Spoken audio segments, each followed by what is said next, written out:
ভাই এই খাবার দাম কত? 100 টাকা। কি নতুন হাঙ্গা হয়েছে তাই? না হুরান হাঙ্গা বইছে, এই খাবার দাম কত এটা কোন? 100 টাকা। অনেক খাবার আপনি খান, আপনার আমি 200 টাকা দিন। আমি আমার ভাত খাই উঠছি। এতগুলো সালাদ দিয়ে 100 টাকা কে? সালাদ এত দিয়ে কেউ খায় না, তুই এত দিলে সব নাটক করেন না। আপনার তো হোটেলে সালাদ কয় প্রকারের আছে? বাইরে দেখ তো সাইর হদের এখানে কি কি আছে? খিচুড়ি বাতেন না। বাতেন না? তাহলে আর কি ভুলে লই লেছি? খিচুড়ি লেগে খিচুড়ির লগে আইটেম না দিলে ডক দেয় না। এই যে এইভাবে তো আপনি বিক্রি করতে পারেন, 200 টাকা দিলেও মানুষ এই খাবার খাইবো। আরে 100 টাকা দে, 200 টাকার দরকার নেই আমার। এখন যদি খাইতে পারেন আমি আপনার 500 টাকা দিন। 1000 দিলে লাগলে বই আমার। 1000 টাকা দিলে? না আমি তো 1000 টাকা দিব না, 500 টাকা দিম। তাহলে আর কয়ে লাভ নেই। 1000 দিলে লাগলে ডবল বয়া তাও 1 ঘন্টা লইয়া, সমস্যা নাই।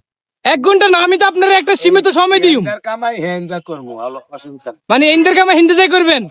আমি আপনার সীমিত সময় দিম, 2 মিনিট টাইম দিম বা 5 মিনিট সময় দিম। সে 5 মিনিটের ভিতরে আপনি এই খাবারটা খাবেন। 5 মিনিট। হ্যাঁ।